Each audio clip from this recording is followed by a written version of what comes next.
So he was very strict.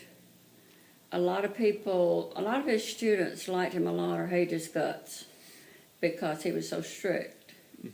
And Max Bacon, who is the mayor of Smyrna now, was on his JV football team and in one of his classes. And Max told me a story after Jimmy died. He said, I didn't care anything about going to school. Now, this guy's father was mayor at the time. Right. Okay. He said, I was out there just to have a good time. I didn't care a thing about school. Didn't care whether I was in his algebra class or not. And at the end of his senior year, I guess, or 1 year, he said there was a girl in his class also that struggled. She worked very, very hard. And at the end of her name was Barbara. And at the end of the school year, Jimmy says, Barbara, stand up. So I know that you have worked very, very hard to pass my class. I know how hard you've worked, and I appreciate the work that you have put into being in my class. So I'm going to pass you. He said, you have a 69 average, but I'm going to pass you. He said, Max Bacon, stand up. He said, you have a 69 average. Sit down. So Max said that was the best thing that ever happened to him because he had to go to summer school.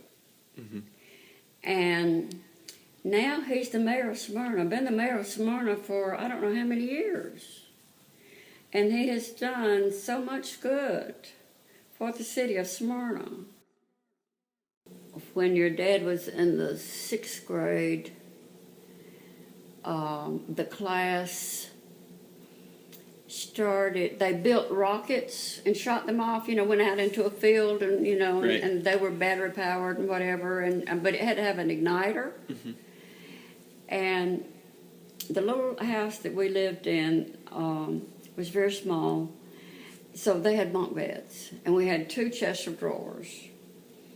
And Mark had his rocket on his chest of drawer, and Kevin was just old enough to play basketball at the time. So he could close the bedroom door and was getting ready to go to basketball practice and decided to ignite the rocket. Of course. So he did. All of a sudden, I heard a thud on the floor. That rocket went up, hit the ceiling, came down, scooted across the other chest of drawers, left a burn mark on that, hit the curtains, caught them on fire, fell to the floor, caught the carpet on fire. And Kevin was shaking like a leaf. But he went on to basketball practice. Yeah. He ran away from home when he was 3. Your dad was in the 1st grade, and we lived down the street from the school. And we walked your dad to school for a week, and you had to cross a very busy street. And Kevin begged every day to go to school. And I told him that, he would have his turn to go to school. And so one morning we had a fenced-in yard.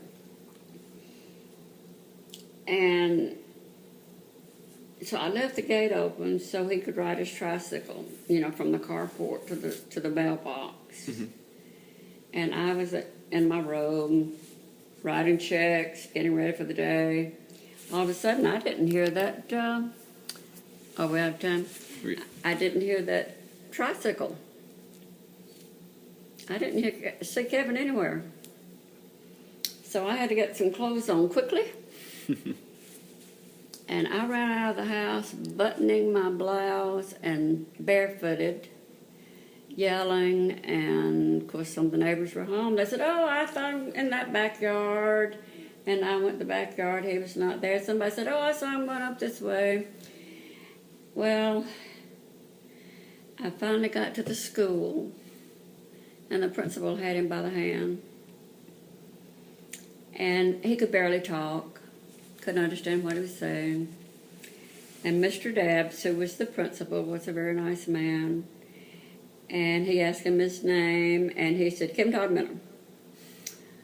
And the principal thought he said Tommy Mitchell. So he was ready to take Kevin around to the classes to see if anyone recognized him when I got there. So needless to say, I was very relieved.